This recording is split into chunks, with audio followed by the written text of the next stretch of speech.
In the beginning, there was motion, the heartbeat of all things. From that rhythm rose creation and destruction, gods and mortals, time and nothingness. Yet between the infinite pulses of existence, one truth whispered through eternity. Every power seeks its reflection, every god dreams of humanity, every mortal reaches for divinity. So what happens when the mightiest of mortals, Son Goku, the boundless flame of will, merges with the supreme of gods, Zeno, the embodiment of existence itself? What form does the universe take when will and void become one? Before we step into this alternate destiny, remember to join the journey, so our timelines may never fade into silence. It began with a silence that wasn't silence at all. The void between universes hummed with an unseen rhythm, the faint, trembling pulse of existence itself. Every atom sang in quiet harmony, every galaxy spun in ancient memory. And through that boundless sea of creation, one presence stirred, a soul who had broken every wall, challenged every god, and risen again, not through divinity, but through the stubborn, radiant will of a mortal heart. Goku floated at the edge of the world of void, his body unmoving, his spirit aflame. The last tournament had ended years ago, yet his hunger for growth had not. Beyond ultra instinct lay something he could feel but not name, a vibration that wasn't power, but truth. Every breath he took seemed to echo across time, as if the universe itself leaned closer to listen. He had been training for what felt like eternity, alone, beyond dimensions, guided only by instinct and the faint whisper of angels. Whis had watched him from afar, eyes filled with both awe and concern. Even Beerus, the god of destruction, had once muttered, "That fool, he's trying to surpass existence itself." Perhaps he was. Perhaps that was the only path left. When Goku's aura flared, it didn't shine, it resonated. Space rippled, time stuttered. For a heartbeat, 1,000 timelines blinked in confusion as his ki intertwined with the raw essence of creation. He could sense everything, the sorrow of dying stars, the laughter of new worlds, the stillness between moments. It was overwhelming, yet deeply, beautifully alive. Then came the flicker. A presence so innocent, so impossibly vast, that even Goku's boundless will faltered. A childlike giggle echoed through the void. "Goku!" The voice was bright, not from sound but from existence itself. When Goku opened his eyes, he saw him, Zeno, the Omni King. Small, smiling, holding the infinite in his hands like a toy. But there was something different in his gaze this time. A depth, a searching that had never been there before. "Hey there, Zeno," Goku said softly, lowering his aura. "You came all the way out here?" Zeno tilted his head. "You made a sound in my heart, Goku. I felt it." Goku blinked. "A sound? In your heart?" The Omni King nodded, eyes glowing with the light of uncountable realities. "You touched the edge of everything. I wanted to see why." The words carried no threat, no command, only curiosity. But Whis, watching from afar, felt his breath hitch. The fabric of existence had begun to blur. Never before had Zeno felt. He decided, he erased, he commanded, but emotion was beyond him. Until now. Goku grinned in his usual way, that fearless spark burning in his eyes. "Guess I got carried away, huh? Sorry if I woke you up." Zeno smiled wider. "You didn't wake me up, Goku. You reminded me, I'm asleep." A ripple of power ran through creation. Planets flickered. Angels froze mid-thought. Even Beerus sat up on his throne, his ears twitching in disbelief. "Whis," he murmured, "what in the abyss is happening?" Whis's staff glowed with unreadable symbols. "Something that was never meant to happen, Lord Beerus. The Omni King is feeling, and it's because of Goku."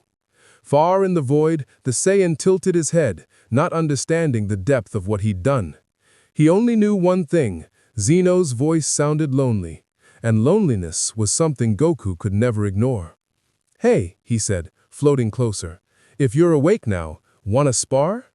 Zeno blinked. For a moment, creation itself seemed to hesitate, unsure how to respond. Then, the Omni King's eyes gleamed with joy. "A game?" "Yeah," Goku laughed. "A friendly match, you and me." Zeno's smile turned soft, almost wistful. Okay, but this game has no rules. And before Goku could even breathe, reality inverted. The world of void vanished. The universes melted into streams of light. Goku felt his body, his soul, his every atom unravel into threads of pure ki, then reform in a realm he could not name, a place between thought and time, where concepts became landscapes and will shaped the air itself. Zeno floated before him, glowing like a child of starlight. Welcome, Goku, to the playground of eternity. Goku steadied his breath, eyes narrowing. You sure you're ready for this? Zeno giggled. I was born ready. I was born everything.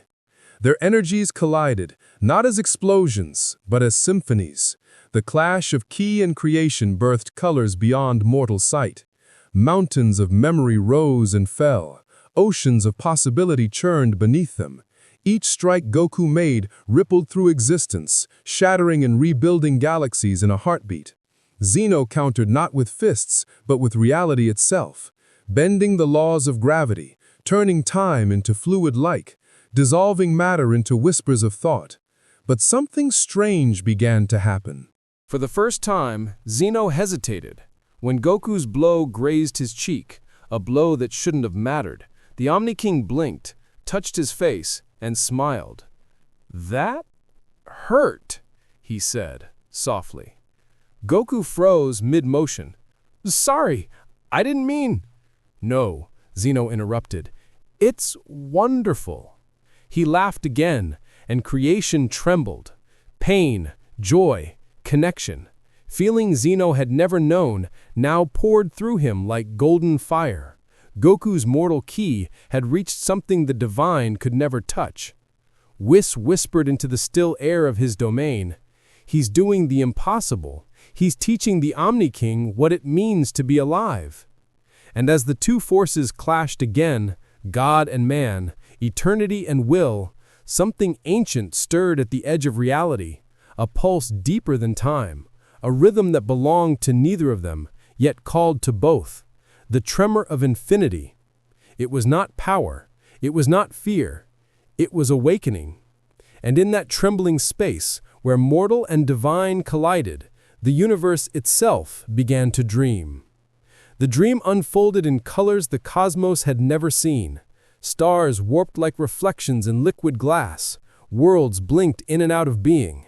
Every motion, every breath from the two beings in that boundless realm rewrote existence itself. Goku's aura pulsed like a heartbeat made of suns, raw, unrefined, human. Zeno's energy was silent, yet absolute, the stillness that decided what is. When they collided again, their contact didn't make a sound, it made a law. Gravity bent, time fractured. Angels across all universes fell to their knees, their halos dimming as they felt the echo of something that transcended divinity itself. Yet within the chaos, there was beauty. Goku's body trembled, veins burning with power far beyond anything he'd ever known. His silver eyes glowed brighter, their calm shimmering against the kaleidoscope of creation. He could feel Zeno's gaze, not as a ruler's command, but as curiosity. Innocence, longing. You fight, Zeno said softly between collisions, because you love. Goku grinned, panting. Yep, that's pretty much it. I don't understand, Zeno whispered. His hands glowed with the hue of infinite realities, but the light wavered. I destroy, because I must, but when you fight, everything lives around you. Goku chuckled between heavy breaths.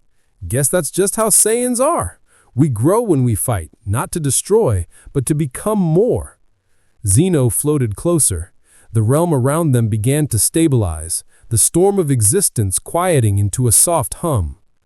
To become more, he repeated, voice trembling like that of a child touching fire for the first time.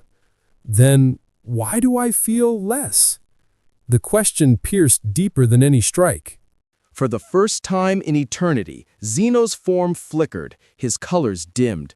He looked down at his small hands, hands that had ended universes, rewritten fate, erased whole timelines with a gesture, and for the first time, they shook. Goku's instinct wasn't to fight, it was to reach out. He extended his hand, smiling with that unshakable simplicity that had carried him through gods and galaxies alike. "You're not less, Zeno. You're just starting to feel things. It's scary, huh?" Zeno stared at the hand, eyes wide. Feeling? The word itself carried weight. The entire void seemed to whisper it, echoing through every fragment of creation like a forgotten prayer. Goku's hand remained steady, his ki softened, no longer a flame, but a warmth. The same warmth that had reached Frieza and Death, Vegeta and Pride, and even the cold machine hearts of the androids. It was the warmth of connection, something Zeno had never known. And when the Omni King touched his hand, the universe shuddered. Light exploded through every corner of being, every angel gasped, every god froze, and every mortal soul dreamed the same dream, a blue-haired Saiyan clasping hands with the creator of all things. The moment transcended form. Zeno's essence surged into Goku's humanity flowed into Zeno's infinity. For an instant, they were one heartbeat. Then, silence. The playground of eternity vanished. Goku awoke, suspended in nothing. No stars, no sound, no gods. Only stillness. He looked around, eyes narrowing. "Zeno!" No answer. He could feel something inside him, vast, calm, endless. His breath carried the vibration of galaxies. His pulse rippled through creation. It wasn't like any fusion he'd known, not like with Vegeta, not like with anyone. This wasn't two bodies joining. This was something deeper. A presence spoke within him, gentle, shimmering, everywhere. "Goku, where did you go?"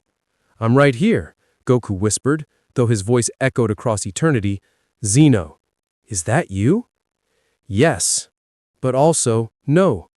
The air trembled. A sphere of light appeared before him, small, bright, and infinite. "You reached for me, and I reached for you. Now, I don't know which of us is which."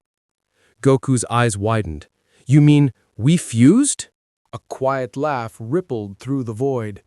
"We became what we already were, two halves of the same longing." And suddenly, memories collided. Not his own, not entirely. He saw the first spark of the multiverse, the creation of angels, the silent ages before time. Then his own childhood, his battles, his losses, his endless striving to be more. It all blended into one stream, divine and human, eternal and fleeting. He gasped, clutching his chest. "I can feel everything." Zeno's voice answered from within, soft as breath. "So can I." The light flared. Across the 12 universes, the skies rippled. Mortals looked up in awe as shooting stars danced in patterns never seen before. The gods felt their thrones tremble. Whis, for the first time, looked uncertain. "Lord Beerus," he whispered, his tone almost reverent, "I believe we are witnessing something the cosmos was never meant to contain." Beerus gritted his teeth. "You mean—" "Yes," Whis's staff dimmed. "The fusion of creation and consciousness, Goku and Zeno have become one." Beerus stared into the void above, where even destruction could not reach. "Then may the universe pray," he muttered, "that this new god remembers mercy." And in the silent heart of existence, where the last echoes of time faded away, Goku's voice, or was it Zenos's, whispered a single truth. Maybe this is what it means to truly awaken. The tremor returned, stronger now, alive. Something new was being born. At first, there was only light, an endless horizon of gold that shimmered like living flame. Then came breath, slow and heavy, as if the universe itself exhaled for the first time. In that breath, two names intertwined: Goku, ZENO, and then neither. A figure stood suspended in the void, his body both mortal and divine. His hair drifted weightless, silver shot through with faint streaks of crystalline blue. His eyes glowed not with power, but with presence, vast and still, like oceans that had seen the birth of stars. His very being was balance, creation and destruction, instinct and omniscience, mortal will and divine serenity. The fusion had no name yet, but its existence sent waves through every dimension. Angels across universes fell to their knees, their halos flickering in reverence and fear. Even the grand priest, standing in the palace beyond realms, lowered his staff, whispering, "The child of will and infinity has awakened." And then, motion. The fused being looked down at his hands, flexing them slowly. Power rippled out in waves, but not violent ones. Gentle, radiant, almost loving. Each pulse mended what had been broken. Dying stars rekindled. Black holes softened into rivers of light. Shattered realms began to hum again. Yet the figure's gaze remained soft, almost confused. "Where am I?" he whispered, his voice layered. Goku's warmth and Zenos' eternity intertwined. From somewhere deep within, a familiar echo replied, "Everywhere and nowhere. You are us." He closed his eyes, feeling the echo of both souls within one rhythm. It wasn't a fusion born of technique or ritual. It was an awakening. Two sides of one truth meeting in balance. Goku's mortal longing for meaning, Zeno's divine emptiness in perfection. Together, they had become something the cosmos had no word for. He remembered the faces, Whis' calm, Beerus' scowl, the laughter of Gohan, the tears of Vegeta when pride met brotherhood. He remembered life, and then he remembered silence, the cold stillness of divine omnipotence. He opened his eyes. A sphere of universes floated before him, billions of worlds breathing in unison. He could hear them not as noise, but as harmony. Every soul, every birth, every thought, all weaving one cosmic song. And yet, beneath it, a faint dissonance pulsed, the hum of imbalance, the weight of suffering, of endless creation and destruction. His chest ached. He murmured, "I feel everything." A whisper of Zeno's voice replied gently, "That is what you wished for." He lowered his head, eyes trembling. "It's too much." But even as pain flooded through him, something within refused to yield. The Saiyan spirit burned beneath the divine calm. Goku's unbreakable will arose from within the boundless light. He said, "No, it's not too much. It's what being a life feels like." And with that realization, the infinite key within him shifted. What was once chaotic now flowed with rhythm. The power of Zeno began to breathe. The calm of creation met the pulse of life. And for the first time since the dawn of existence, the multiverse felt peace. Whis gazed upon the spectacle, his voice trembling, something it had never done before. He whispered, "It's beautiful. A God who remembers the warmth of being human."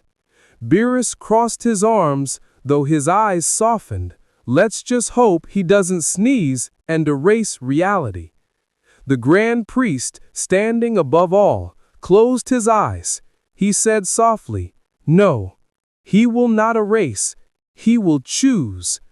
And within the silent heart of infinity, The fused being, the newborn balance of mortal and divine, turned his gaze outward. His aura no longer burned. It shimmered, soft as dawnlight. He saw every universe, every god, every mortal, and within their chaos he saw himself. A small smile curved his lips. He asked, "Zeno, Goku, what are we now?" The answer came not in words, but in a whisper of ki, both playful and serene. Zenku. The name resonated through creation like a new law. Zenku, the fusion of endless will and endless compassion, the child of the cosmos and its beating heart. And as his power settled, as the trembling of infinity grew still, Zenku looked toward the farthest reaches of being, a place even the gods had never touched, a place where something darker waited, patient and silent. He didn't know why, but he felt it, the faint pull of another consciousness, vast and ancient, stirring beyond all universes. It wasn't destruction, it wasn't evil, it was something older, the shadow of eternity itself. Zenku exhaled slowly, his silver-blue aura rippling across the stars. "Then I guess my journey's not over yet." His body vanished into light, leaving only silence, a silence that hummed with meaning, with new possibility, with the heartbeat of creation reborn. Far away, Whis opened his eyes. "The tremor of infinity," he murmured. It was never a warning, it was a birth cry. And as the last echoes faded into the music of the cosmos, a single star flickered into being, glowing silver and blue, whispering one word across eternity: Zenku. Time did not flow in the realm Zenku now inhabited. It listened. The universe, newly awakened to its own heartbeat, waited in awe of what had emerged from the collision of mortal flame and divine stillness. Every breath Zenku took became law. Every heartbeat bent the rhythm of galaxies. Yet within that omnipotence, there remained a quiet ache, a fragment of Goku's eternal curiosity, the restless spark that no infinity could silence. For ages uncounted, Zenku drifted across the folds of existence, neither man nor God, but something between them, a question made flesh. He repaired the scars left behind by creation's imbalance, weaving light where there had been void, balance where there had been chaos. Planets once erased by Zeno's childlike will returned, shimmering like reborn souls. Mortals awoke with memories they could not explain, dreams of a laughing man in silver light who promised that everything had purpose. And yet the silence grew heavier. It was not the silence of peace, but the silence of perfection, that cruel stillness where nothing dared to change. Zenku began to feel the weight of Zeno's eternal isolation pressing within his chest. He had saved existence, yes, but now existence was still. Creation feared him, gods worshipped him in silence, mortals prayed without understanding, and not even time itself dared to surprise him. There were no more battles, no more struggles, no more "what's next?" Zenku floated above the spiral of Universe 7, his gaze soft and sad. The stars beneath him shimmered like scattered embers of memory, each one a story he once knew. He could feel them. Gohan teaching, Vegeta meditating beneath crimson skies, Bulma growing old with a quiet smile, Trunks guarding peace, Pan chasing light. Every life still moved forward, but he stood still. Inside him, Goku's voice stirred faintly. "Kinda funny, huh? We worked so hard to save it all, but now there's nowhere left to go." Zeno's voice echoed beside it, softer, almost childlike. "We made everything safe, but it feels lonely again." Zenku smiled, his voice resonating like two souls speaking as one. Maybe perfection isn't peace. Maybe peace is stillness, and stillness isn't life. And then, deep within the unending calm, something stirred, a whisper, faint but familiar.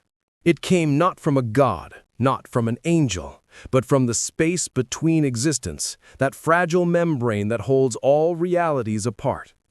Zenku turned toward it, eyes narrowing, and for the first time since his birth, he felt something unpredictable. Challenge. The void rippled, reality bent like a curtain in the wind, and out of that distortion came a voice, ancient, vast, but eerily playful. Zenku, it whispered, stretching the name like a melody. Do you remember the game? Zenku's gaze darkened. The air trembled as he realized who or what spoke.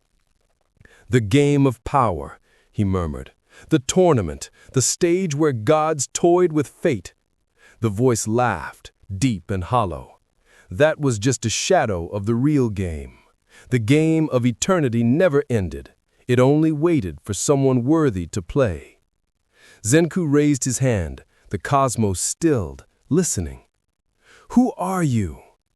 The void shuddered, and from it emerged a figure, shifting, vast, neither male nor female, light nor shadow.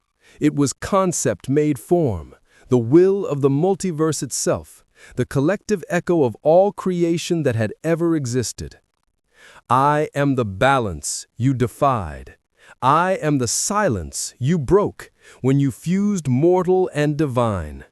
You were born from a question the cosmos was never meant to ask.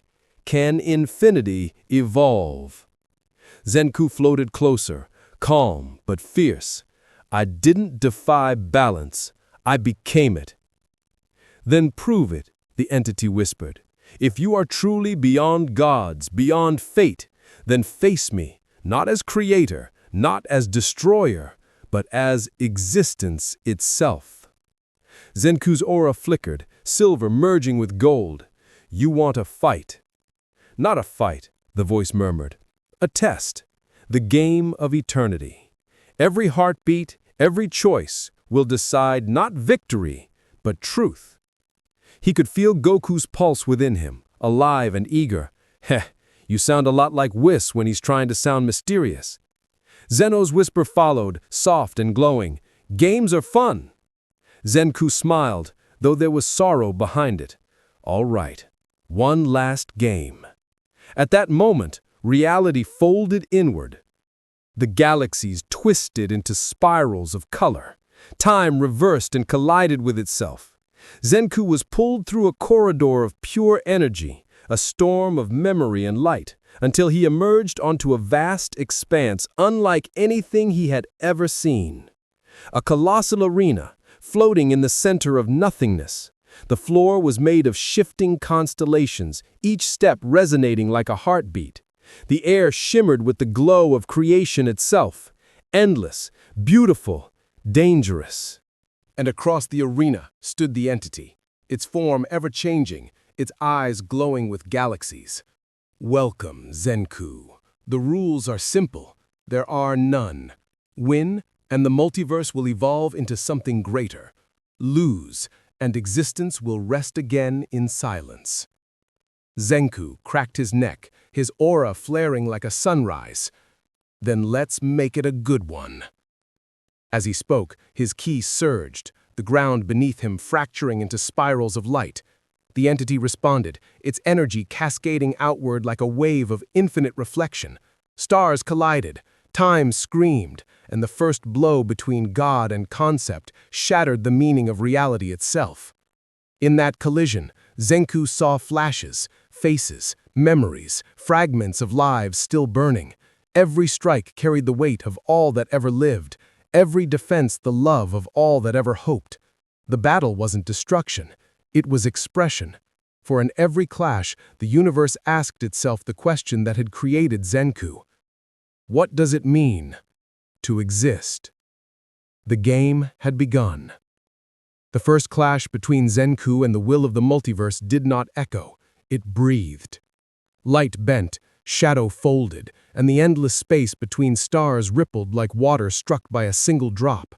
Zenku's strike was pure motion, not anger, not rage, but purpose.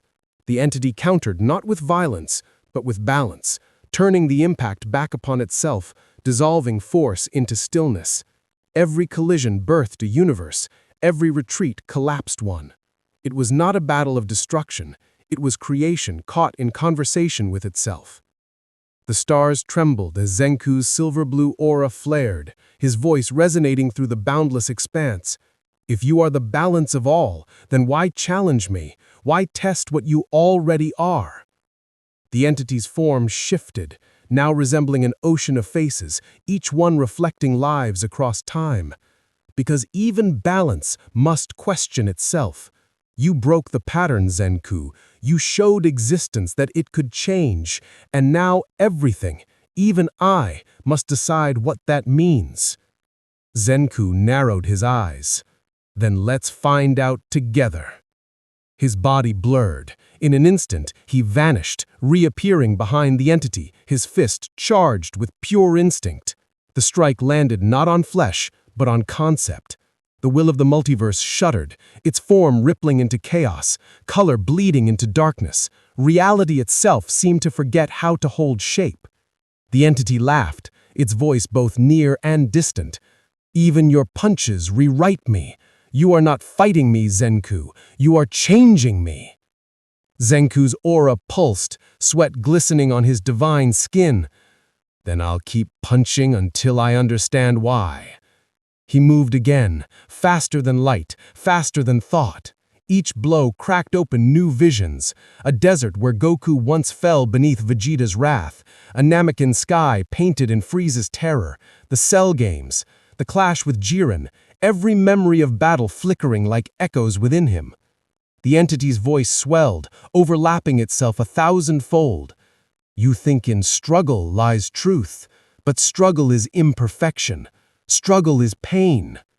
Zenku's answer was calm, yet fierce. Struggle is life. He thrust both palms forward, unleashing a storm of ki so vast that galaxies scattered like dust. But the energy did not destroy. It awoke. Within the waves of power, forgotten worlds stirred. Stars reignited. Lost souls glimpsed light once more. Zenku's power was no longer domination.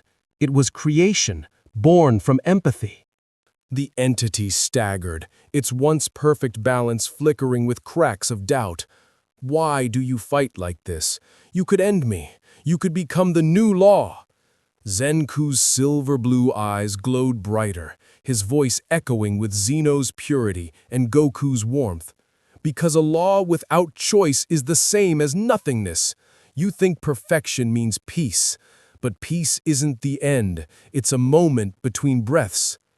The will of the multiverse hesitated, its voice softened, almost uncertain. Then what are you?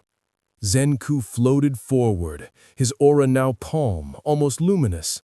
I'm what happens when power remembers why it exists. He closed his eyes, and suddenly the battle changed. No longer blows, but exchange. Every thought, every spark of energy became dialogue. Zenku projected his heart outward, showing the entity everything he had seen, everything he had become. A boy chasing the sky, a father laughing in the fields, a warrior crying over fallen friends, a god learning the cost of silence. For the first time, the will of the multiverse felt. It gasped, its voice trembling through all dimensions. This warmth, what is it? Zenku opened his eyes. It's what you've been missing since the first star lit the dark. Compassion. Silence followed. The arena of stars dimmed.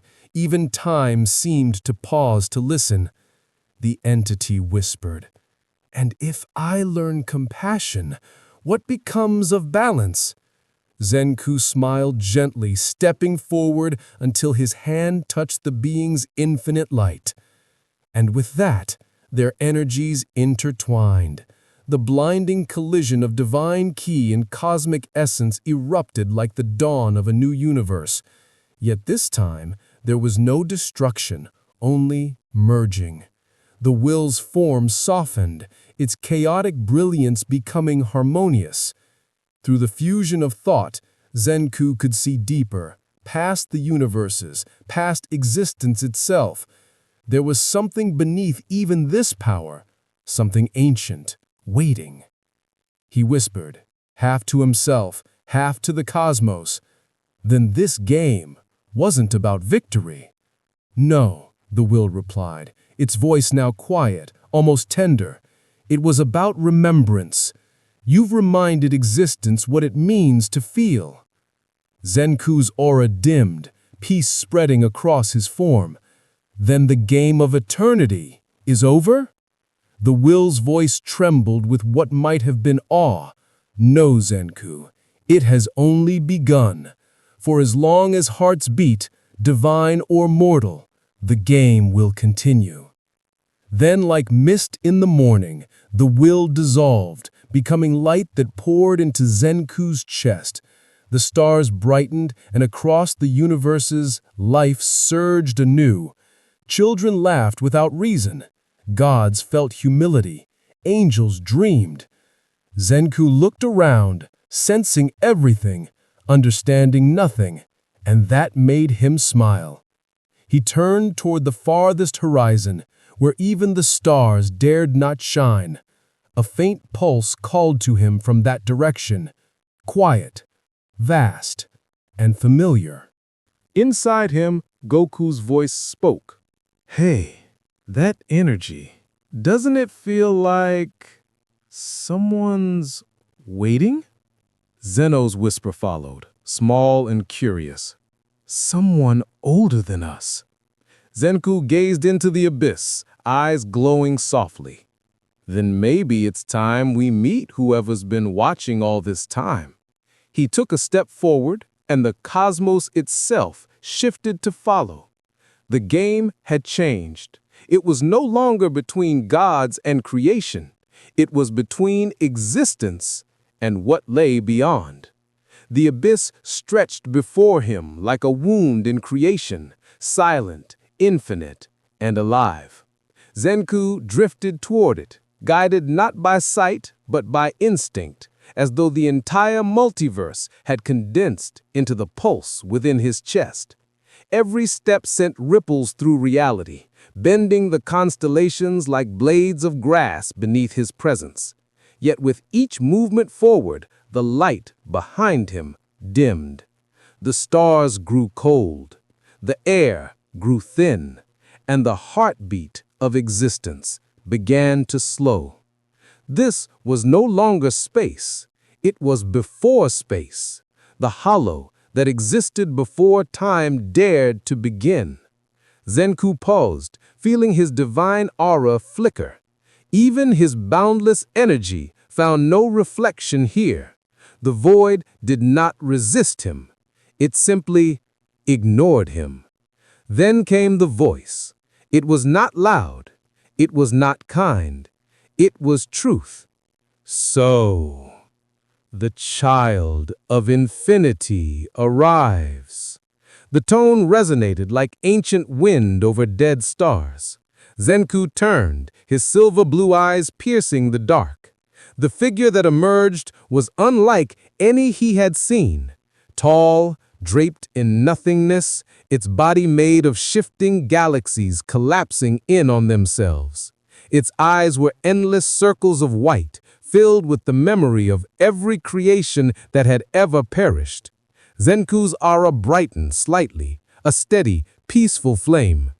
"You're the one beyond balance," he said quietly, "the one even the will couldn't name." The entity stepped closer, the space beneath its feet dissolving. "I am not beyond balance. I am what balance fears, the inevitability of stillness. You have named me many things, entropy, oblivion, death. But I am none of those. I am the end of the question. Zenku's heartbeat thundered. Then I'm the answer that refuses to die. A soft, almost amused exhale escaped the being's formless mouth. You sound like the mortal part of you. Maybe, but that part's the reason we're talking instead of erasing each other. The dark figure circled him slowly, its presence bending light, thought, even identity. You believe the universe needs both beginnings and ends. Yet, you've undone the rhythm. You've made gods remember mercy. You've made infinity feel. That is not balance. It is rebellion. Zenku looked down at his hands, the same hands that had once reached toward a childlike god, the same that had saved universes without understanding why. Maybe rebellion is how the universe learns. A pause. Then the being's voice softened, curious. And what has it learned, Zenku? He lifted his gaze, calm and unwavering. That perfection is the death of wonder. For the first time, the being stilled. The galaxies within its form ceased collapsing. The void itself seemed to listen. You are strange, it murmured. You carry the will of gods, but speak like a child looking at the stars for the first time. Zenku's smile deepened. That's because every time I look at them, I am that child. Something changed then, a subtle shift in the tone of the void, as though the great silence itself had sighed. The entity stepped back, regarding him not as a threat, but as a mirror. You do not wish to defeat me. No, I want to understand you. Understand the end. Yes. The void trembled. For the first time since eternity began, it hesitated. Then look. And suddenly, Zenku did. The abyss unfolded before him like a book written in pure memory. He saw not destruction, but rest, the quiet return of things that had fulfilled their purpose. He saw the end not as tragedy, but as completion. Worlds fading into peace, souls dissolving into light, universes exhaling their last breath without pain. It was beautiful. Zenku lowered his head, his voice trembling. It's not nothingness. It's peace. Yes, the being whispered. I am the final silence, the eternal exhale. But you are the inhale that keeps it from ending. Together, we are the breath of all things. The revelation struck like sunlight through storm clouds. Goku's voice stirred faintly within Zenku, warm and understanding. Guess even gods need a little rest sometimes, huh? And Zeno's childlike whisper followed, soft as starlight. Rest isn't the end, it's just another beginning. Zenku smiled, eyes shining with quiet comprehension. Then maybe we don't have to fight. The void's form flickered, not from weakness, but recognition. No, we already have, for eons uncounted, creation and cessation, will and stillness. But this time, something changed. You remembered. Zenku extended his hand, the same hand that once reached toward Zeno, the same that saved a universe through kindness. Then, remember with me. The being hesitated. Then, for the first time, it reached back. Their hands met.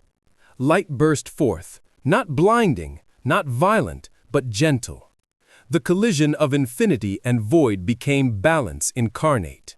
Across the multiverse, time breathed again, stars rekindled, forgotten worlds reawakened. Every life, god, mortal, angel, dust, felt a warmth without knowing why. The game of eternity had ended not in victory, but in understanding. Zenku's voice echoed softly through creation, carrying words that would become legend across galaxies. To exist is to change is to live, and to live is to remember. The being of stillness dissolved into light, merging with Zenku, not as conquest, but as unity. And for the first time since the first dawn, existence was whole. In the silence that followed, Zenku floated alone, surrounded by peace. His aura dimmed into a soft glow. He smiled, not as a god, not as a hero, but as a soul who finally understood. The game was never about power. It was about the courage to keep playing. He turned his gaze back toward the multiverse, his home, his lesson, his dream. A soft light shimmered across his form as he stepped forward, dissolving into the glow of 1,000,000,000 reborn stars. Far away, in Universe 7, a child named Pan looked up at the night sky. For a moment, she swore she saw her grandfather's smiles shining among the constellations, bright, kind, eternal.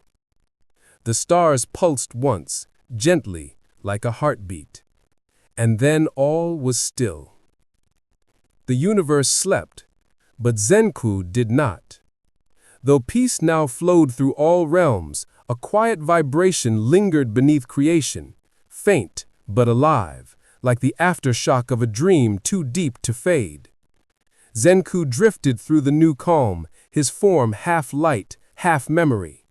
The stars greeted him with silence, even the angels bowed as he passed, not in fear, but reverence. Yet within that silence, something stirred, an unease he could not name. The game of eternity had ended, but it had left behind a question no power could erase. What happens when even infinity finds peace? Zenku paused above the ruins of what had once been the world of void. Now it was a sea of glowing fragments, remnants of broken timelines glimmering like shards of glass. He extended a hand, and the pieces floated around him, whispering faint echoes of forgotten moments. Goku's laughter, Zeno's innocence, the first clash, the last breath. Every fragment carried memory, and every memory carried longing. Inside him, the two voices still spoke as one, but they had begun to change. Zeno's presence, once bright and childlike, had grown quieter, contemplative, as if the touch of mortality had given him depth. Goku's will, still burning strong, had softened, tempered by divine awareness. The two halves of Zenku no longer argued, no longer reached in opposite directions. They had become rhythm, inhale and exhale, motion and stillness. And yet even perfect rhythm cannot last forever. Something inside Zenku's chest pulsed irregularly. Not pain, but emptiness. It was as if the more peace he spread, the less substance he retained. His aura flickered faintly, and a strange thought passed through him like a breeze. Maybe gods fade too. He had never considered it before. Mortals died, gods endured. That was the natural order. But he was both, and neither. What happens when an existence born from contradiction runs out of purpose? He closed his eyes, reaching inward. His ki pulsed like a heartbeat through eternity. Within the golden silence of his soul, he found himself standing in an inner realm, a vast field of light stretching into infinity. Yet even here, shadows bled at the edges. And in the center of that endless plain stood a figure. At first, Zenku thought it was his reflection.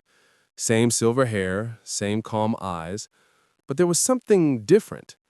The figure's aura was muted, its glow dimmed, its presence hollow.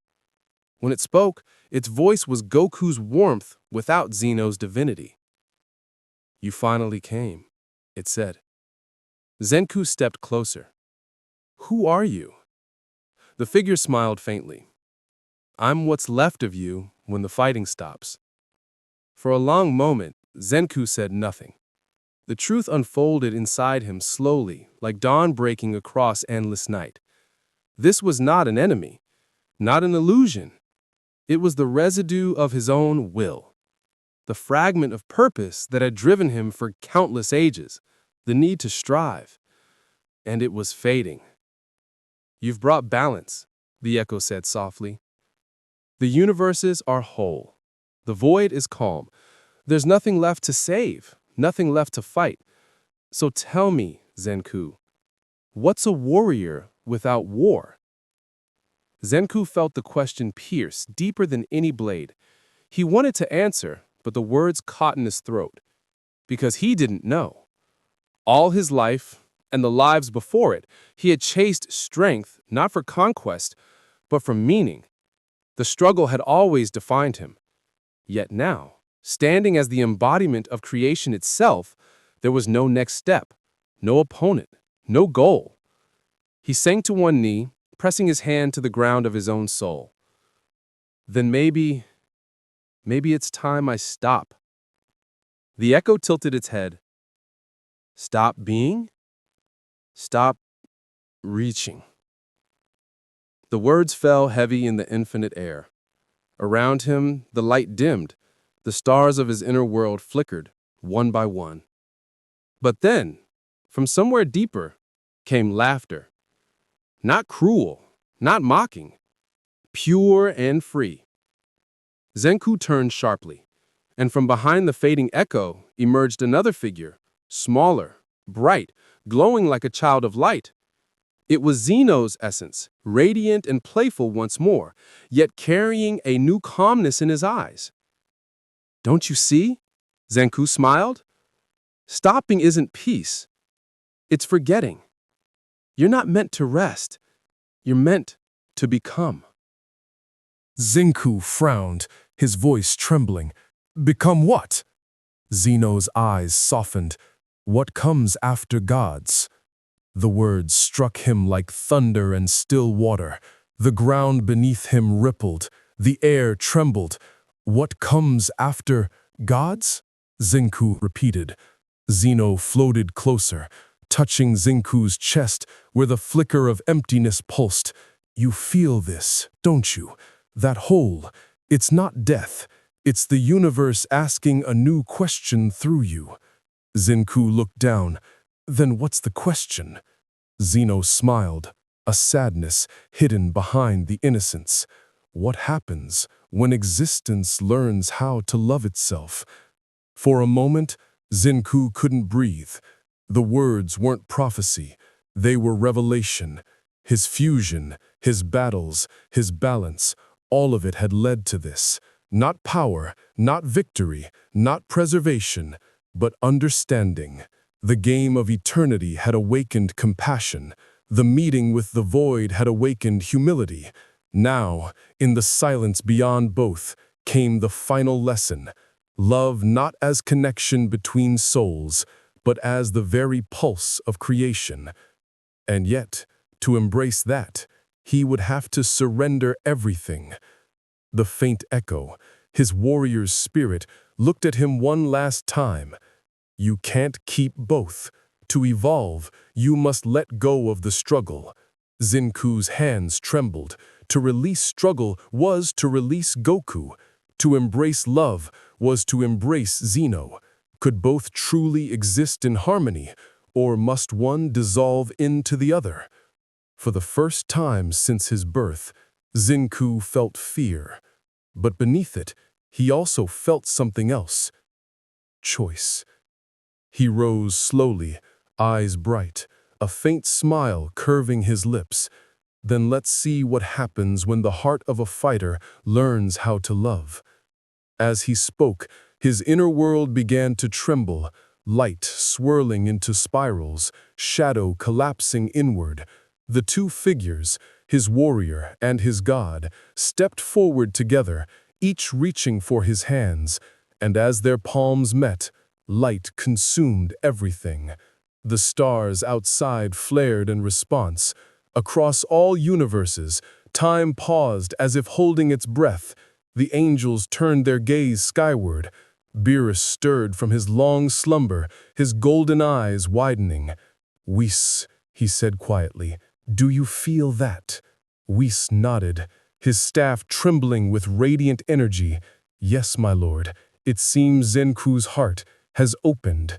The grand priest, standing in the highest realm, whispered in awe, "He's entering the heart of nothing, the point where even creation forgets its name." And in that silent abyss, Zenku's body began to dissolve into light, not dying, but transforming. The universe had not seen its end.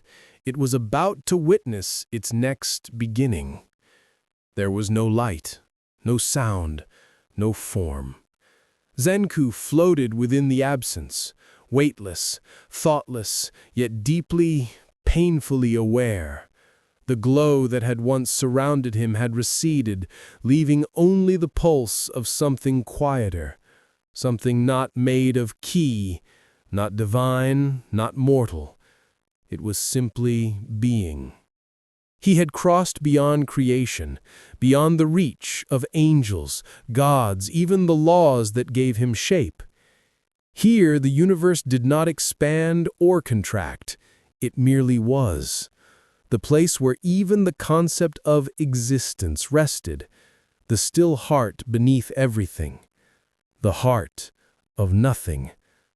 Zenku looked around, though there was nothing to see.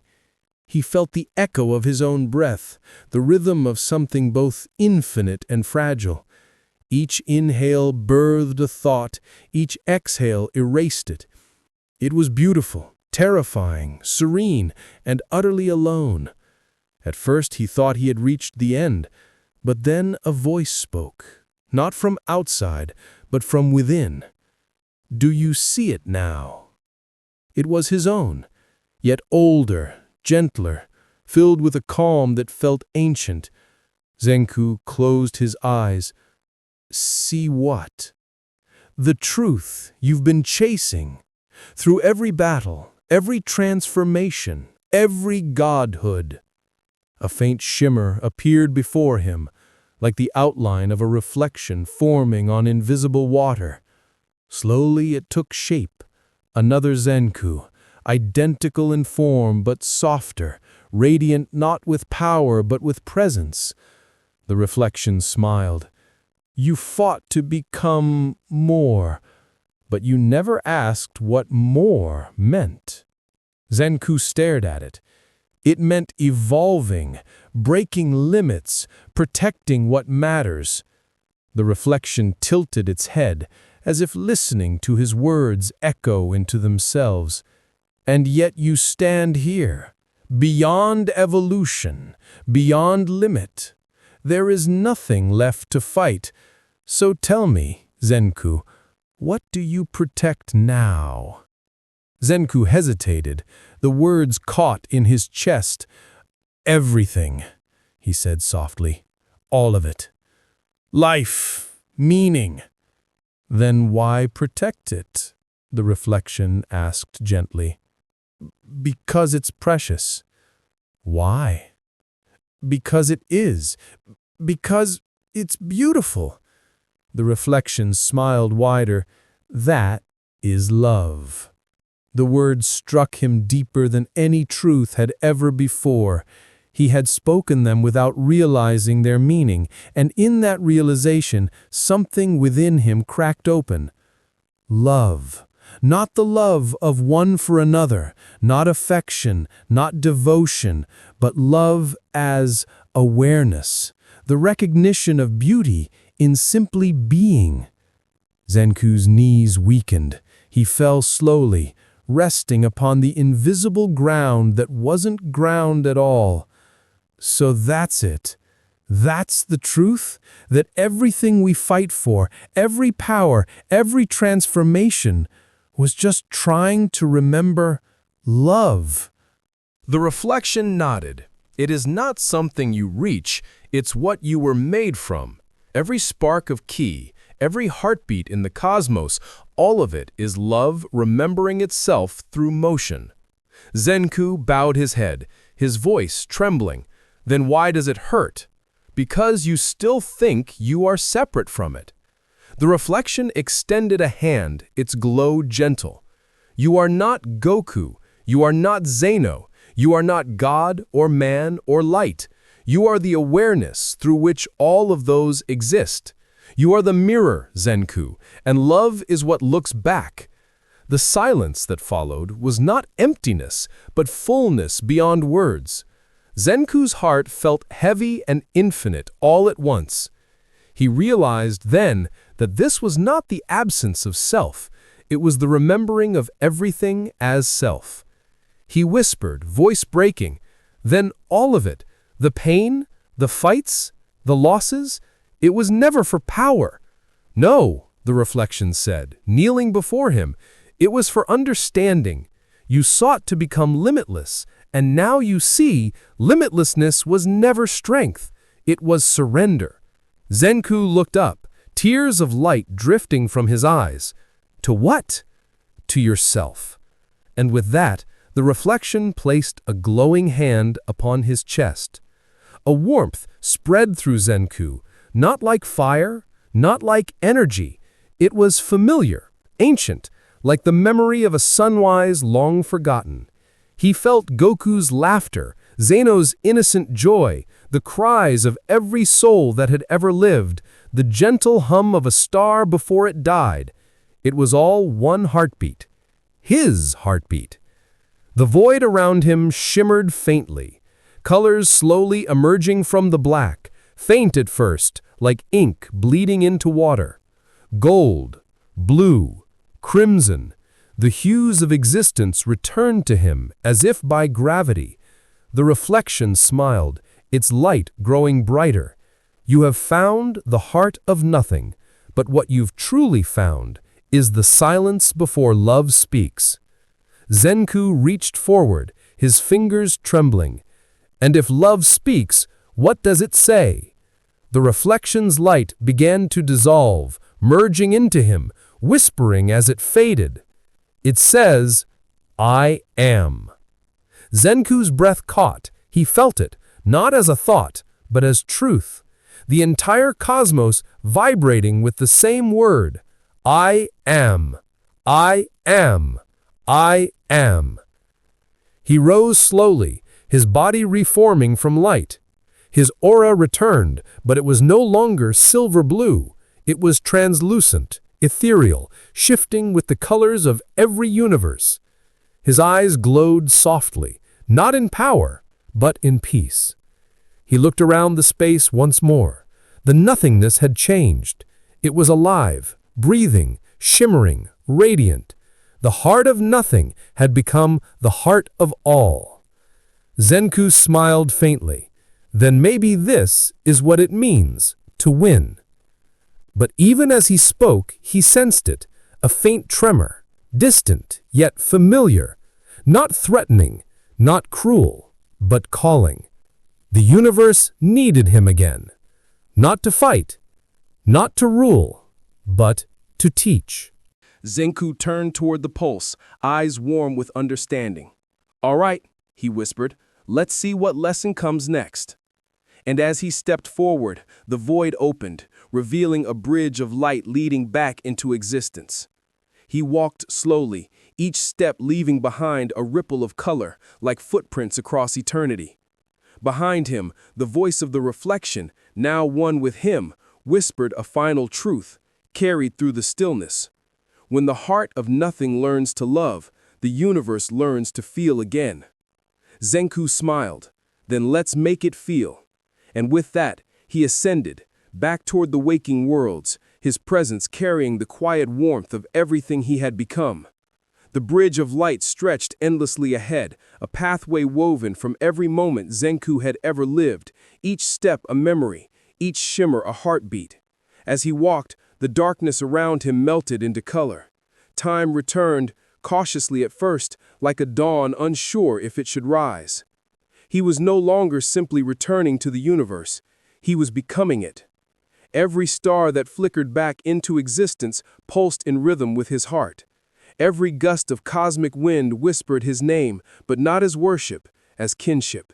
He had touched the still center of everything and come back carrying its song.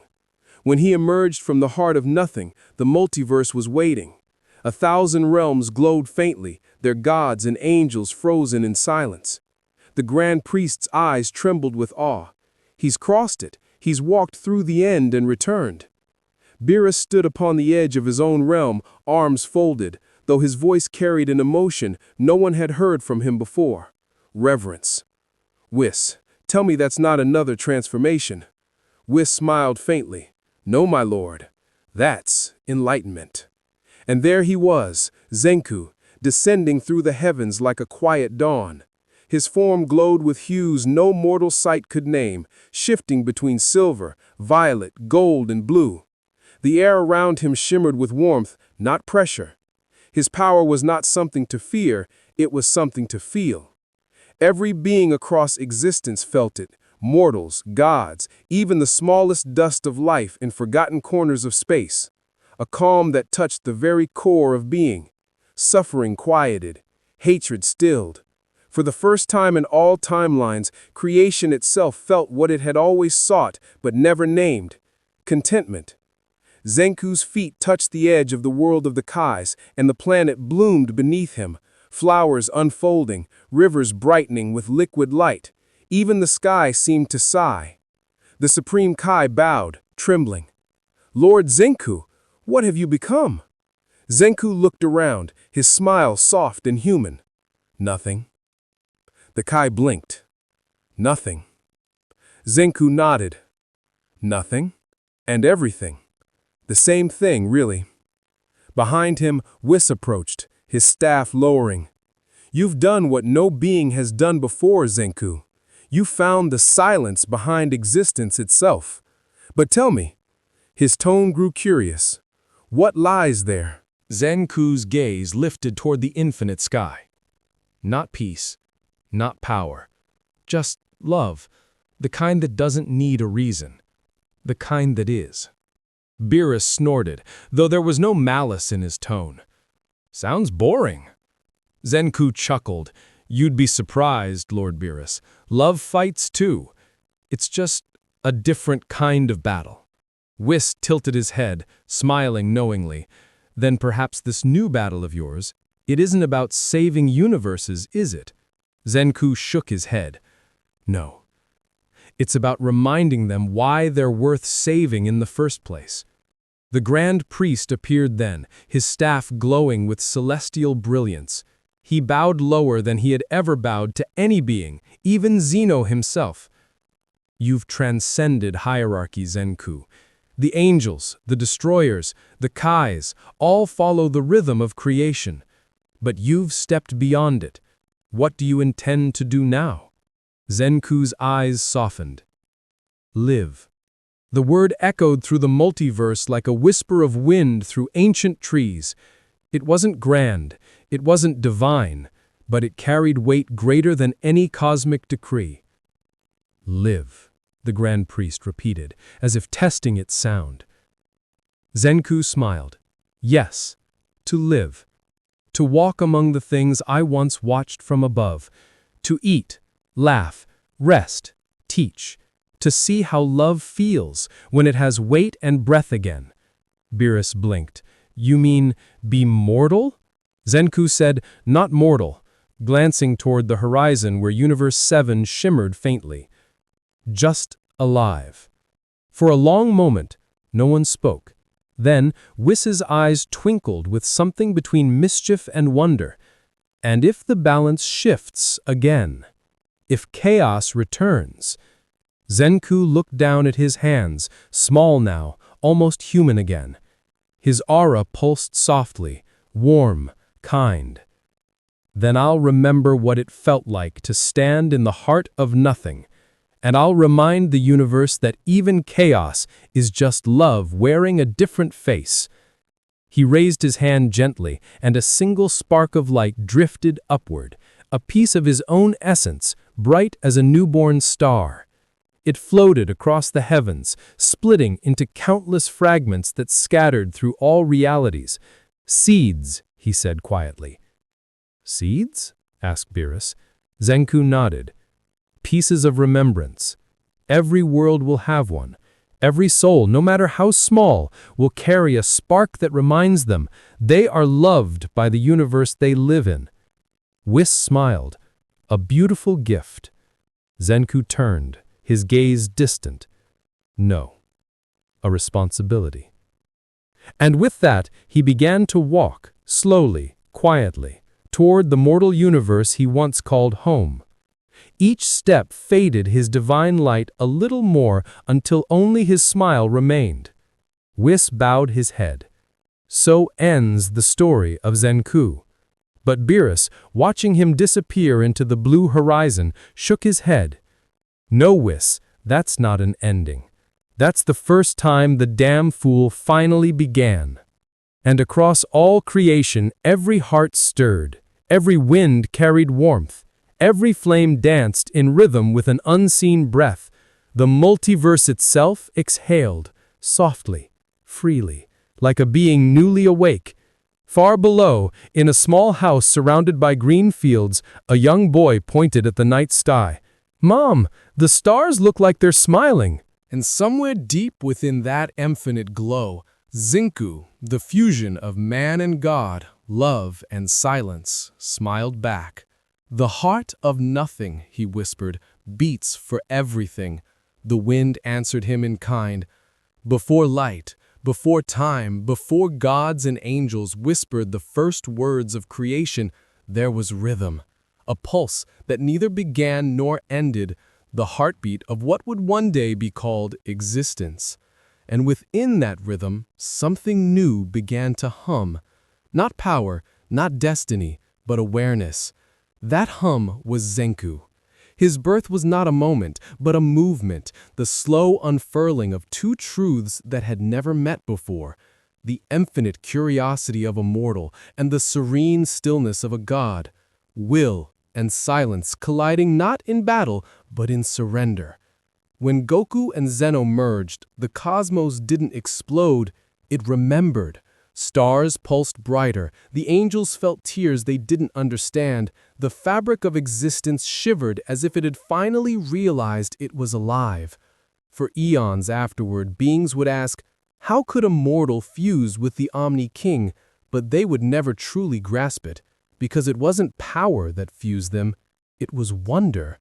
Wondered that the mortal heart could reach so high, wondered that the divine could feel so small. Zenku's birth was not a choice, it was an inevitability. The universe had grown tired of separation, tired of gods ruling and mortals fearing, of destruction without empathy, of creation without meaning. It needed something between, and so it dreamed a bridge, a being who could touch both sides without shattering either.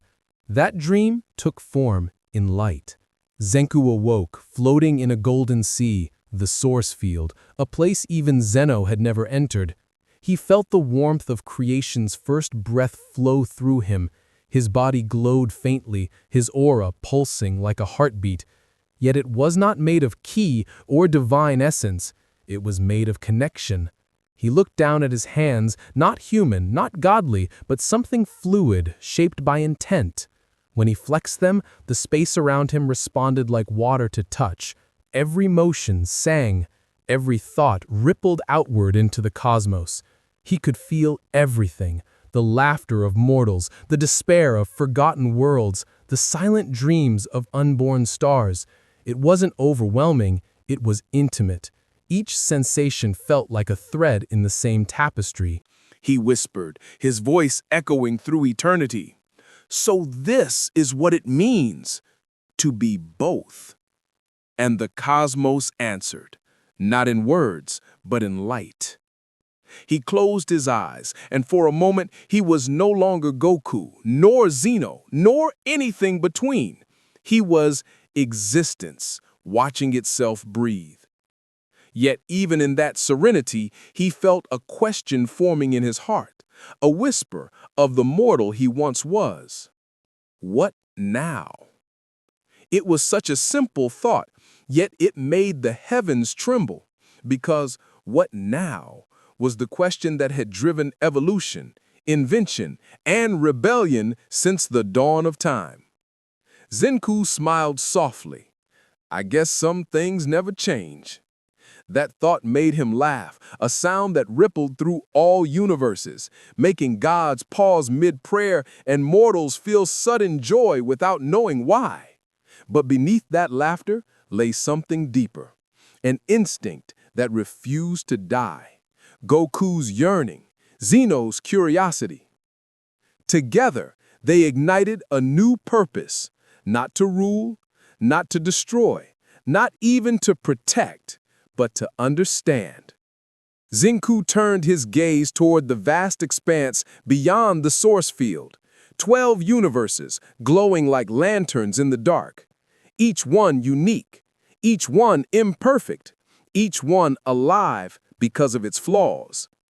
He could see everything now, the angel's silent devotion, Beerus's fragile pride, mortals dreaming of gods, gods envying mortals, the dance of desire and divinity, endlessly repeating. He could have fixed it all with a thought. He could have erased pain, rewritten balance, silenced every storm, but he didn't. Instead, he whispered, "No harmony is real if it's forced." And with that, he spread his hands, releasing a breath that wasn't air, but meaning. Across the multiverse, that breath became wind, song, warmth. It carried into the smallest lives and the greatest realms, filling them not with answers, but questions. Whis looked up from his realm and froze. His staff glowed without command. "What is this feeling?" he murmured. Beerus frowned. "I feel calm. I don't like it." Whis smiled faintly. "No, my lord, it's not calmness. It's awareness." Elsewhere, mortals lifted their heads to the sky, feeling something vast yet familiar, as if the stars themselves were listening. In that single moment, every being understood, however briefly, that they mattered. Zenku's breath carried one truth: you are not separate from the divine. He drifted through the source field, the golden waves folding around him. But as he moved, he noticed something strange. The light dimmed in places, small fractures, shadows spreading like veins through the gold. At first, he thought it was imperfection. Then he looked closer and saw memories. Each shadow was a story, battles fought, worlds destroyed, lives forgotten, sins committed in the name of justice, vengeance, pride. Every scar the multiverse had ever borne now floated before him, naked and raw. Zenku's heart ached. "So this is what it cost," he whispered. For the first time since his awakening, he felt weight, the grief of the cosmos itself, the unspoken sorrow of gods who had erased too much, of mortals who had suffered too long. He reached out, letting the shadows touch his hands. They burned, but he did not pull away. Instead, he whispered, "It's all right. You are part of the story too." And slowly the shadows began to change. They did not vanish, they softened.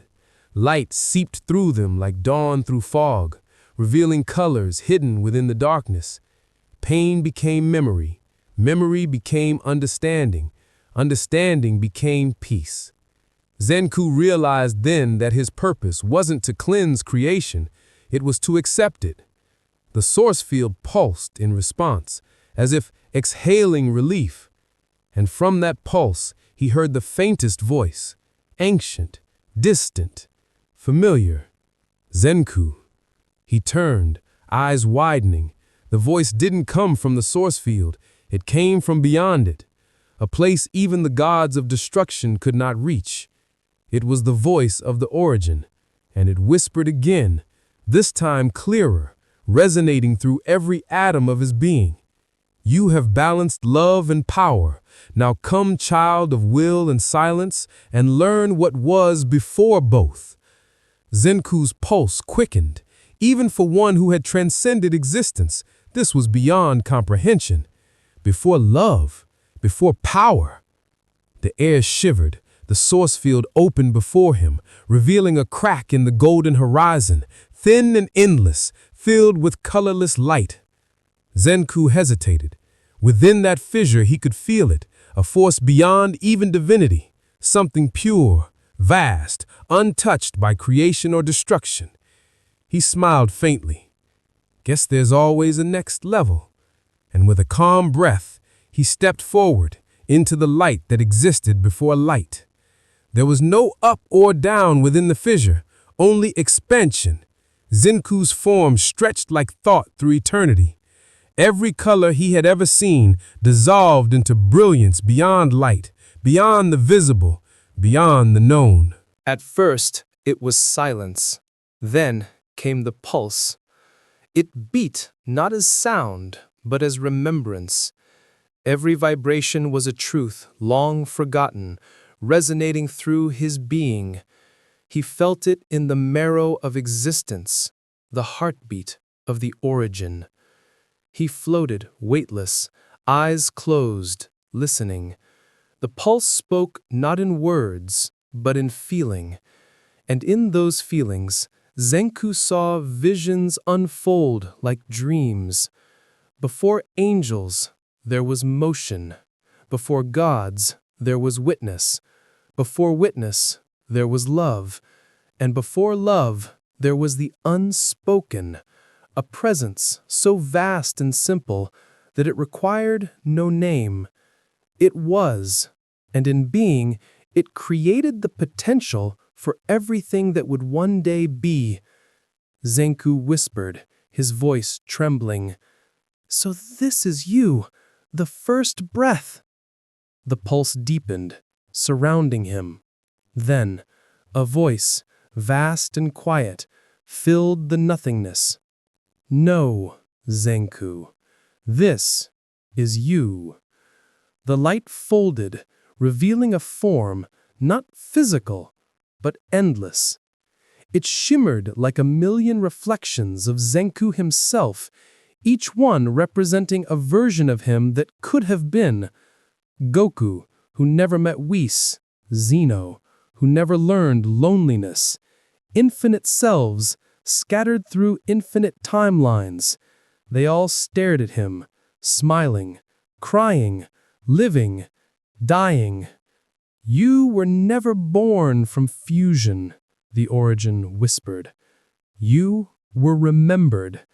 Every possibility where divinity sought humanity and humanity reached for the divine, they converged here, in you." Zenku's eyes widened.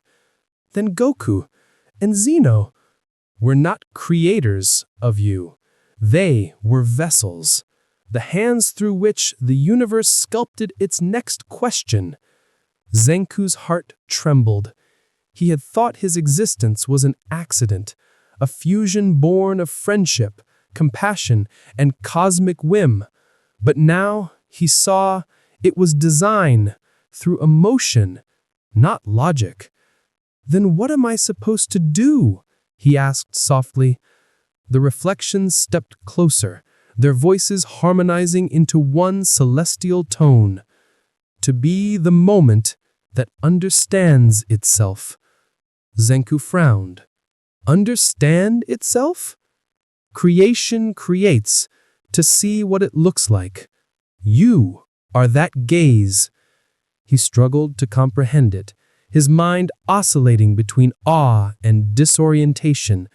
But as he looked deeper into the countless reflections, he began to feel what words could not explain. Every version of him, God, mortal, hero, child, had asked the same question in different ways. Why do we exist? And the origin's answer was always the same: to know that we do. Zenku's aura shimmered, soft and radiant. His form stabilized, no longer flickering between God and man. He became both and neither, his body translucent, his ki resonating with the pulse of existence itself. He spoke quietly, almost to himself. "Then this is birth." The origin's voice deepened, surrounding him in warmth. "Birth is not beginning. Birth is awareness waking within itself. You have not begun. You have remembered." Zenku closed his eyes, his chest glowing with the first true breath of unity. He felt every universe flow through him, not as separate worlds, but as veins of one body. He was the blood and the heart, the breath and the silence between breaths. The origin's tones softened. Now you see, Zenku. You were never meant to replace creation. You were meant to feel it. He nodded slowly, tears of light falling from his eyes and turning into galaxies as they drifted away. He said softly, I do feel it. Every heartbeat, every death, every dream. It's all the same song. Then sing.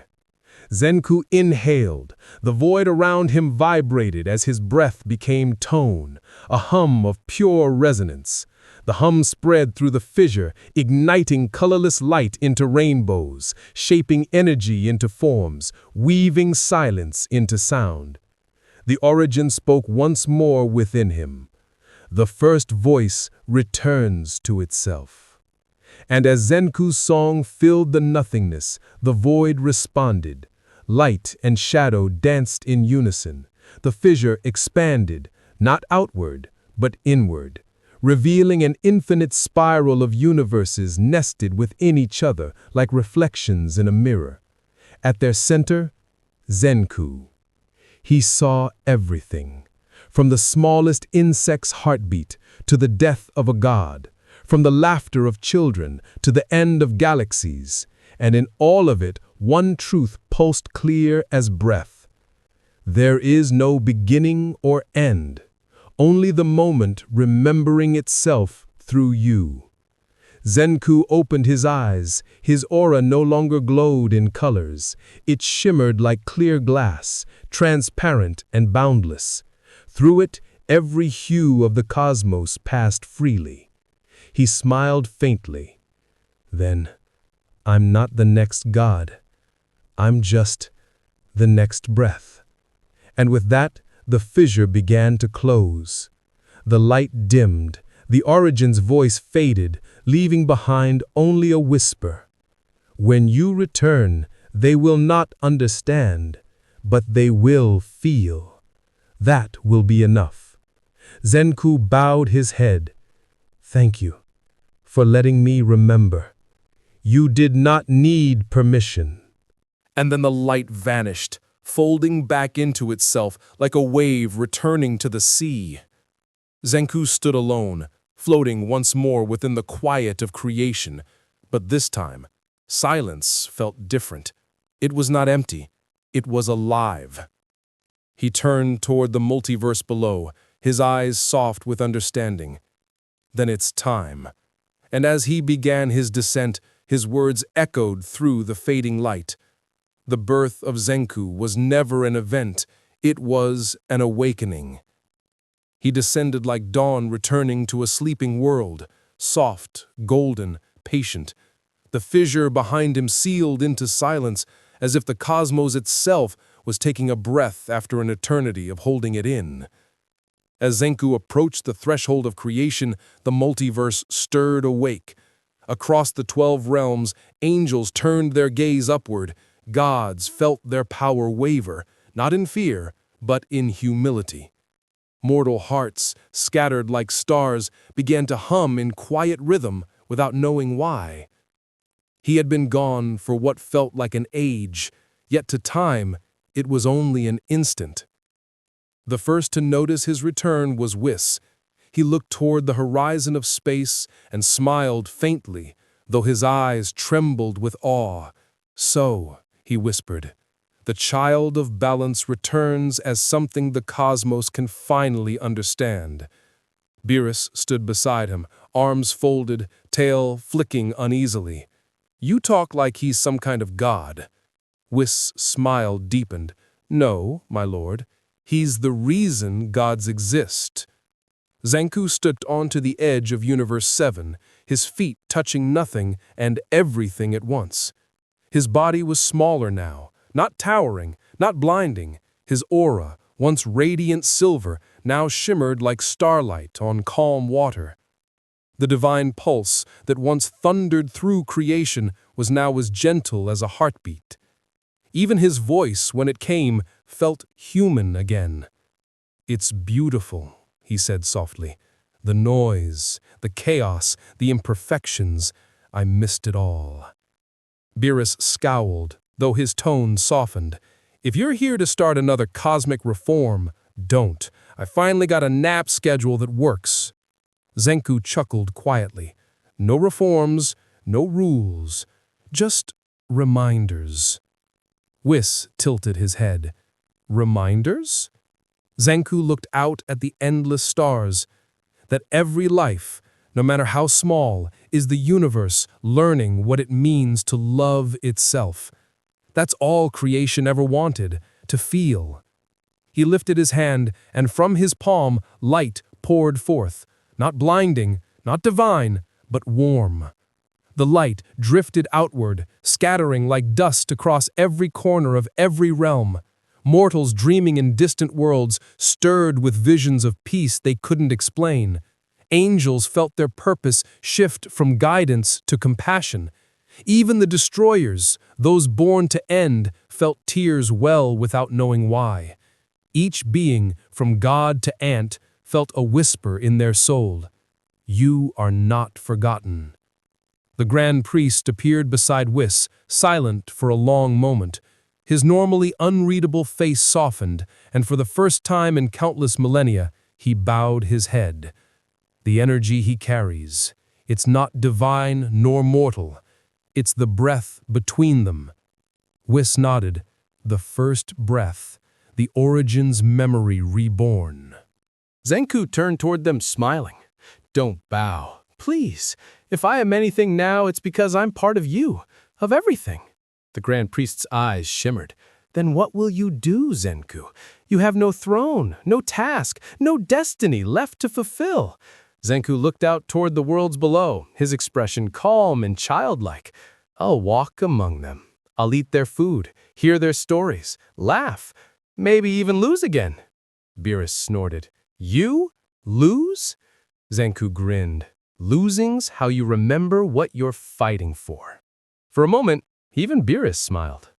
Zenku began to drift downward, his form fading into the folds of reality itself, his divine essence folded inward, compressing, until his light could fit inside a single beating heart. The Grand Priest whispered, "He's becoming mortal."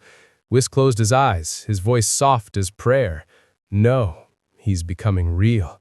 Across the universes, the sky shimmered once more as Zenku's essence wove itself through the fabric of creation. Every being felt a momentary stillness, as though the universe itself were smiling. And then, from the farthest corner of existence, a cry echoed. Not a god's command, not a warrior's roar, a child's laugh. A newborn's key flared briefly on a small, nameless planet, faint but radiant with the same resonance that once shook galaxies. Whis's eyes widened. Could it be? Beerus frowned. "What?" Whis smiled faintly. "He started over." In that small world, under a sky painted with two suns, a child opened his eyes for the first time. They shimmered silver blue, curious and calm.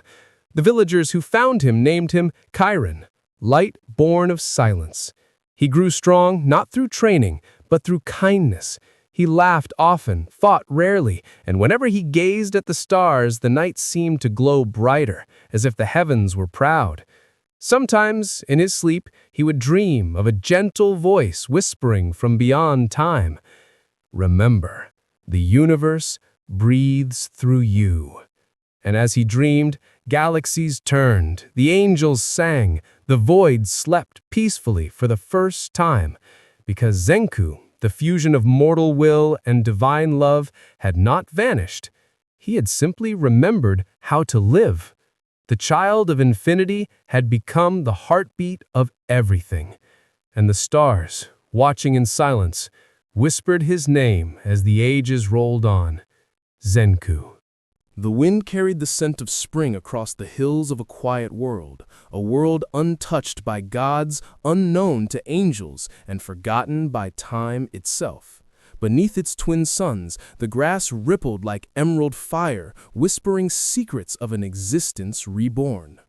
There, a young boy sat cross-legged upon a stone, his eyes closed, the faint shimmer of energy rippling gently around him. His breath was calm, his spirit vast. Yet to anyone watching, he was only a child, simple, kind, curious. His name was Chiron, but the universe still remembered another name that echoed through him: Zenku. He did not know it consciously. The memories of godhood were gone, dissolved into the fabric of his being like salt into water. Yet in his laughter, in his instinct to protect, in the strained serenity behind his gaze, the multiverse still felt him. Chiron was the vessel of memory, not of events, but of emotion. He carried the weight of peace itself.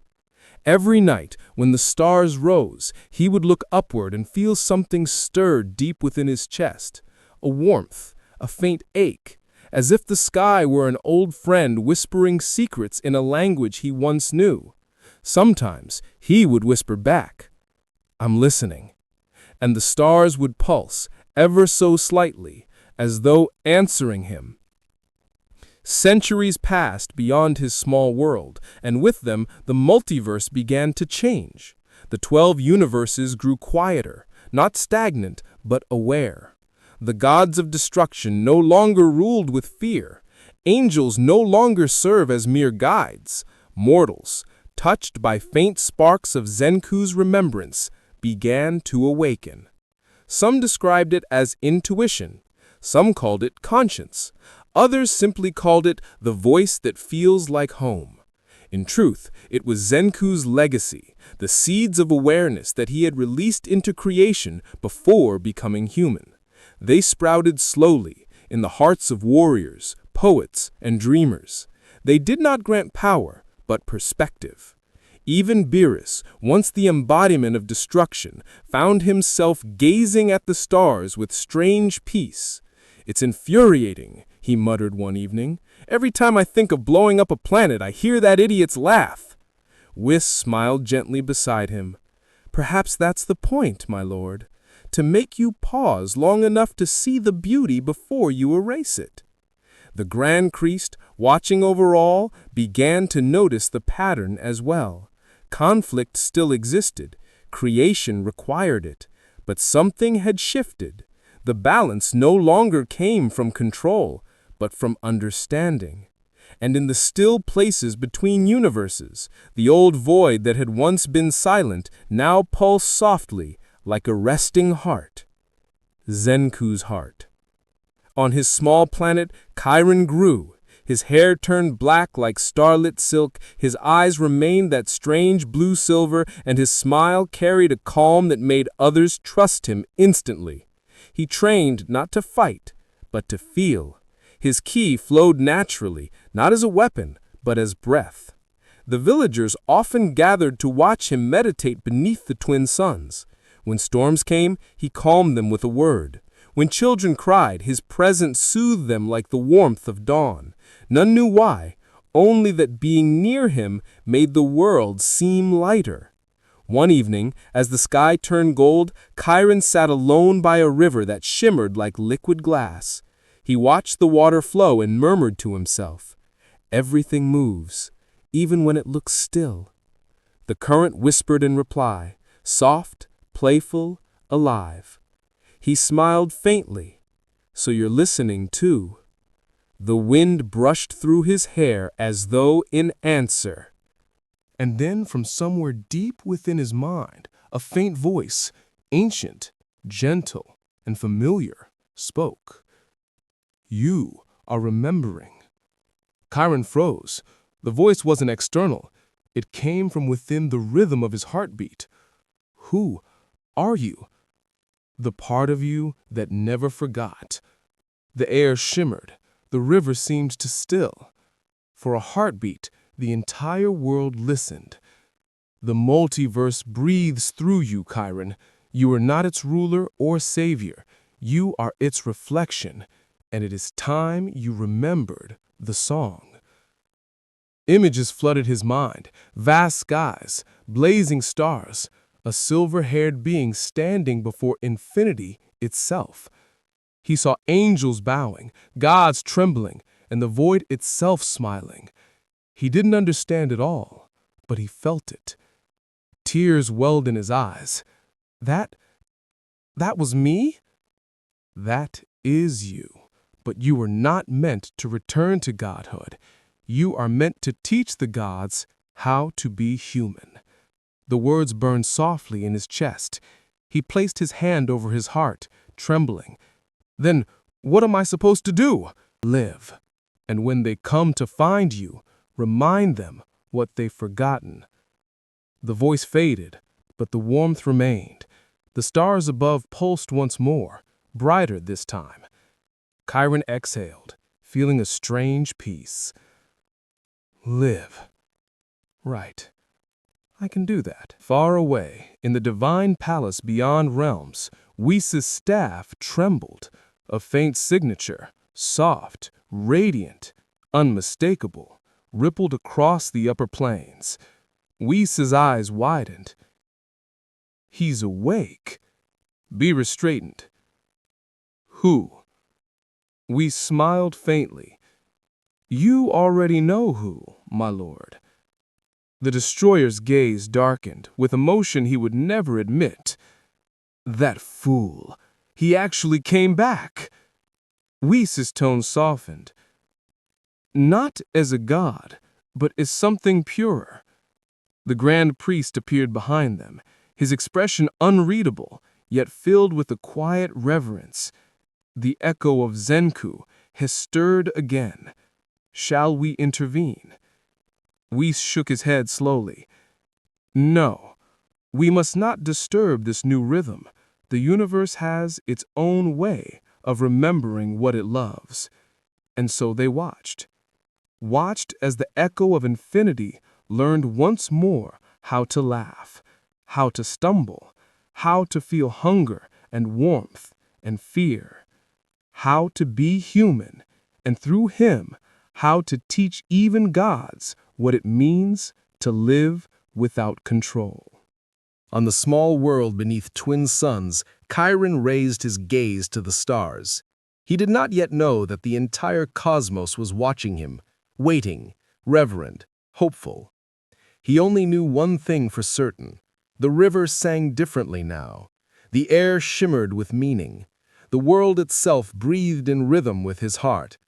And somewhere, beyond space and time, in the quiet where creation listens, a whisper echoed softly, the same words that began everything. Love is not the end of power. It is what makes power worth having. Chiron smiled. Then I'll live like that. And the universe, vast and eternal, smiled with him. The suns dipped low, painting the horizon in bold and rose. Chiron watched them sink behind the hills, the light spilling over his face like liquid memory. Every color shimmered with recognition. It was as if the sky itself were speaking in a language of warmth and farewell. He did not know why, but the sight made his chest ache, not in sorrow, but in longing, for something vast, for something he had once been. He closed his eyes and let the moment wash through him. And in that stillness, the heartbeat of the cosmos echoed faintly, steady, rhythmic, endless. The same pulse that once guided Zenku through the void now whispered within this human boy. A soft voice stirred again within him, not commanding, not divine, just familiar. Do you feel it now? Chiron nodded silently. Yes, it feels like everything's alive. It always was. You just forgot to listen. The voice smiled through him. He could feel the curve of it like sunlight on his skin. Chiron opened his eyes to the fading sky. Who are you really? I am the memory that remained when you became real. He didn't fully understand, but he didn't need to. The understanding wasn't mental, it was felt. A knowing that lived deeper than reason. As night fell, the first stars appeared. They pulsed brighter than usual, as though greeting him. One star in particular shimmered silver blue. the color of light that once marked Zenku's divine aura. He whispered to it, "You've been watching me, haven't you?" The star flickered once in affirmation, and from across the cosmos, beings who could sense ki, from gods to mortals, from angels to ancient warriors, turned their heads toward that same point in the sky. They didn't know why they looked, only that something gentle called to them, like the faint echo of a voice saying, "Remember who you are." That night, Chiron dreamed. He stood in a vast field of light, the same golden expanse that Zenku once walked within the source field. The wind carried whispers, familiar but indistinct. Ahead of him, shapes formed, silhouettes of warriors, gods, and beings made of pure energy. He recognized them, though he could not name them, echoes of every life he had ever touched. Vegeta, Beerus, Whis, even the tiny hand of Zeno reaching out in laughter, all stood together, watching him with eyes full of memory. From the center of that crowd stepped a figure bathed in shifting light, tall, calm, radiant, not overwhelming, not distant, simply present. Zenku. Chiron stared, frozen, as the being smiled gently. It was like seeing himself reflected in a mirror that remembered more than he did. Are you me?" Chiron asked softly. Zenku's voice was a whisper and a storm all at once. "I was what you needed to become so you could become who you are." Chiron frowned, uncertain. "I don't understand." Zenku's smile deepened. "You don't need to. You only need to feel." He reached out his hand, and Chiron took it. The moment their palms touched, light surged outward. Not blinding, but soft, infinite. Every star, every life, every forgotten soul flickered awake for a heartbeat, sensing unity. Zenku's voice resonated through the glow. The legacy of the infinite heart is not to rule, nor to teach, nor to save. It is to remember that every act, even the smallest kindness, reshapes eternity. Chiron felt tears fall. "So that's it? That's what all of this was for?" "Yes," Zenku said. "To learn that the greatest power isn't to create or destroy, it's to care. That's what the universe had forgotten. That's what you must remind it." Chiron's breath trembled. "How? I'm just me." Zenku knelt before him, his eyes glowing like twin galaxies. "Exactly. The universe has no need for gods now. It needs humans who remember they are part of something divine." The wind stirred around them, carrying a chorus of laughter, pain, hope, and love, the eternal symphony of existence. Zenku rose slowly. His form began to dissolve, fading into strands of light that circled Chiron like a halo. "Wait," Chiron said quickly. "Don't go!" Zenku's voice echoed as he disappeared. "I'm not going anywhere. I'm only becoming what you've always been." The light folded into Chiron's chest, and when it did, the entire field of golden light collapsed into him. He gasped awake. He sat upright beneath the starlit sky, breathing hard. The stars above seemed closer now, as if leaning in to listen. The silver-blue star pulsed again, steady as a heartbeat. He placed his hand over his heart. It glowed faintly, just once, before dimming again. The dream still echoed through him, but it was no longer distant memory. It was truth, alive within every breath. He looked to the heavens and whispered, "You're not gone. You're just quieter." The wind answered, warm and playful. Across the multiverse, the effect was immediate, though few understood it. In Universe 7, Gohan awoke from a dream with tears streaming down his face, whispering, "Father." In Universe 10, Goasu paused mid-tea, sensing the faint tremor of a divine memory returning.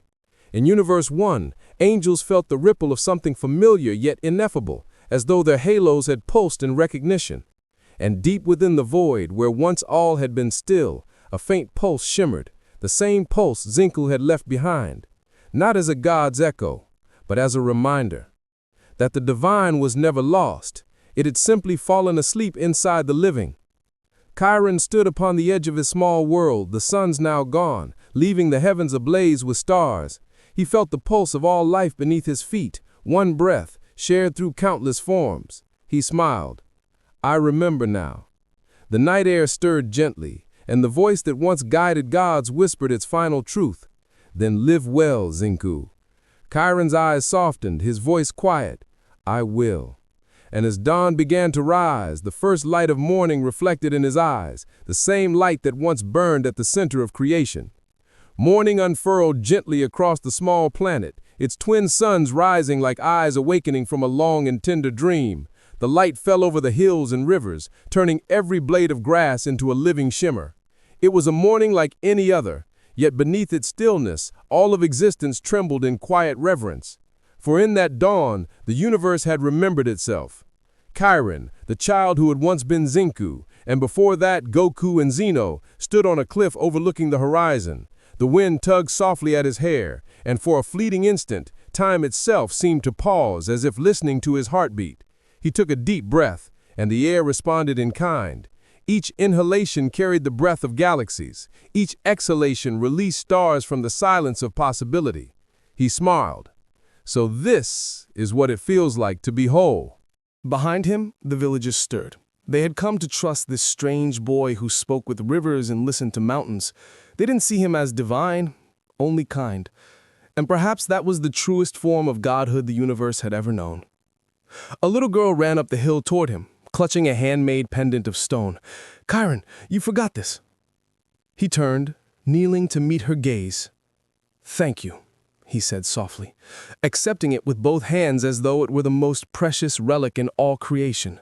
The pendant was rough, imperfect, but within its flawed circle, he saw infinity smiling back.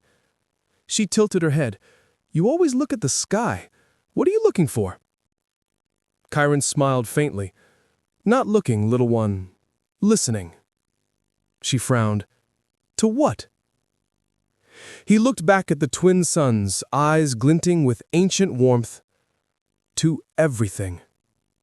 Far beyond, in the divine realms where eternity hummed in slow rhythm, Whis stood beside the grand priest, watching through the folds of space. He's finally found it, Whis murmured. The grand priest nodded. Peace? Whis smiled. No. Simplicity. The elder angel's gaze softened. Then perhaps the cycle is complete. The gods have learned all they were meant to. Whis tilted his staff, eyes glimmering. Or perhaps it's just begun. For in the distance, the energy once called Zenku no longer shone like divine flame. It glowed like life itself. Not worshipped, not feared, simply lived. Across the 12 universes, something subtle began to change. Mortal civilizations felt sudden bursts of unity, artists painted visions of unknown stars, warriors found peace before battle, and even destroyers hesitated before erasing. The echo of compassion rippled through every realm like a forgotten melody returning to its refrain. None could name the cause. They simply felt right, balanced. And in that harmony, creation expanded again. Not from command or will, but from love. Chiron walked through the fields, his feet bare, his steps light. He felt the soil hum beneath him, ancient and aware. Each step sent tiny ripples through space, not of destruction, not of creation, but of connection. He paused at a tree's base, running his fingers along its bark. We're all part of the same song. Huh? The leaves rustled in reply. He smiled. Then I'll keep singing. He sat there for a while, letting the world breathe with him. 2 rhythms, 1 heartbeat. And as he did, a faint, familiar laugh echoed in the distance. Playful, childlike, divine. Chiron looked up, smiling. Still watching me, huh, little one? The wind laughed back, gentle as the touch of light. Time passed, or perhaps it folded as it always does when one ceases to measure it. 1,000 years became a moment, A moment became forever. The universes turned quietly, full of color and kindness. No grand wars, no celestial games, just the steady, evolving pulse of beings learning to live, fail, love, and begin again. Somewhere in that endless turning, songs began to spread. Myths of a child who once spoke with stars, of a God who gave up eternity to feel the heartbeat, of a smile that stilled the cosmos. The names changed across cultures, but the essence never did. Some called him Zenku, others the infinite heart. And in one small world beneath twin suns, he was still just Chiron, laughing, running, and living as if the whole of creation were his friend. As the final dusk fell, Chiron stood again on the same cliff where he had once listened to the wind. He was older now, though age seemed a gentle disguise upon him. The stars were rising, countless and bright, like eyes of the universe, gazing lovingly back. He closed his eyes and whispered, "Thank you for letting me remember." And somewhere, in every atom, every ray of light, every soul that dared to love despite fear, the universe answered with a single eternal word: always. The stars pulsed once more. The breath of creation steadied. And for the first time since the dawn of time, everything, gods, mortals, angels, and worlds, rested. In that silence, the legend of Goku and Zeno's fusion lived on, not as myth, not as power, but as truth. That the divine is not beyond us, it is us when we choose to live with love, courage, and wonder. The suns fell behind the horizon. The grass swayed in perfect rhythm. And as the night took the sky, the universe itself seemed to hum a single name: Zenku, the infinite heart.